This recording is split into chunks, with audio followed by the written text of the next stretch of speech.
ತುಳಸಿ ಗಿಡ ಒಮ್ಮೆ ನೀವು ನೆಟ್ಟುಕೊಂಡು ಒಂದು 5-6 ಗಿಡವನ್ನು ಬೆಳೆಸ್ಕೊಳ್ಳೋದು ಅಷ್ಟರಲ್ಲೇ ಉಂಟು. ಅದು ಮಾತ್ರ ಕೆಲಸ ನಿಮಗೆ ಇರೋದು. ನೋಡಿ, ಇಲ್ಲಿ ಒಂದಿದೆ, ಇಲ್ಲೊಂದಿದೆ. 2 ತುಳಸಿ ಗಿಡ ನೆಟ್ಟು ಅದರಲ್ಲಿ ಹೂ ಅವಾಗವಾಗ ಆಗ್ಲಿಕ್ಕೆ ಅಷ್ಟೇ ಬಿಟ್ಟದ್ದು.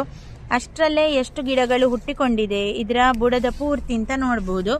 ಇಲ್ಲಿ ಸ್ವಲ್ಪ ಹುಲ್ಲಿದೆ, ತೆಗಿಬೇಕಷ್ಟೇ. ನೋಡಿ, ಸಣ್ಣ ಸಣ್ಣ ಗಿಡಗಳು ಬೇಕಾದಷ್ಟು ಅಲ್ಲೂ ಕೂಡ ಹುಟ್ಟಿಕೊಂಡಿದೆ, ಇಲ್ಲೂ ಹುಟ್ಟಿದೆ.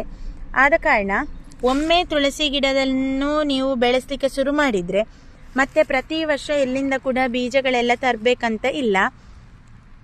ಅದರಿಂದಲೇ ಬೀಜ ಪ್ರಸಾರ ಆಗಿ ಸಾಕಷ್ಟು ತುಳಸಿ ಗಿಡಗಳು ಅಲ್ಲಲ್ಲಿ ಹುಟ್ಟಿಕೊಳ್ತದೆ.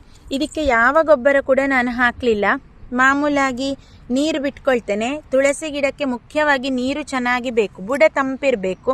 ಇದೆಲ್ಲ ಗಾಂಧಾರಿ ಗಿಡಗಳು ಕಳೆದ ಸಲ ಬಸಳೆ ಚಪ್ಪರದ ಬದಿಯಲ್ಲಿ ಹಾಕೊಂಡದ್ದು ತೋರಿಸಿದ್ದೆ ಅಲ್ವಾ, ಅದಕ್ಕೆ ಹಾಕಿದಂತಹ ಗೊಬ್ಬರವನ್ನೇ ಇದೆಲ್ಲ ಕೂಡ ಹೀರಿಕೊಳ್ಳುವಂಥದ್ದು.